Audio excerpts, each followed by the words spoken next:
Netherlands ang dalawang kaanak ng mga biktima ng war on drugs. Balita hatid ni Radyo Patrol, Nico Bagsik. Nico!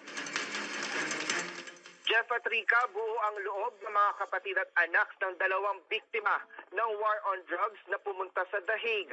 Kahit pa ipinagpaliban ang nakatakdang sanang confirmation of charges kay dating Pangulong Duterte sa September 23. Nakalikom ng pondo ang dalawang kaanak sa pamamagitan ng fundraising drive na inorganisa ng iba't ibang human rights group na sumusuporta sa mga naiwang pamilya ng mga napaslang tulad ng grupong Respond and Break the Silence Against the Killings o RESBAC na binubuo ng mga alagad ng sining.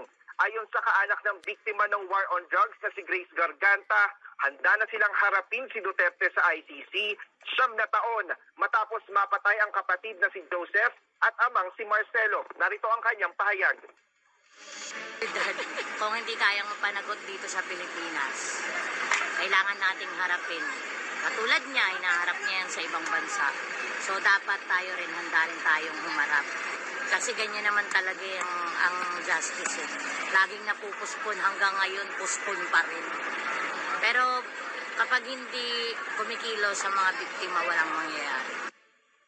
Yan ang pahayag ng isa sa kapatid at anak ng biktima ng drug war. At kahit pa ipinagpaliban ng confirmation of charges ng dating Pangulo, dalangin niyang maging malusog si Duterte para mabigyan pa ito ng pagkakataong pagbayaran ng kaso sa kulungan sakaling siya ay mahatulang nagkasala sa kasong crimes against humanity.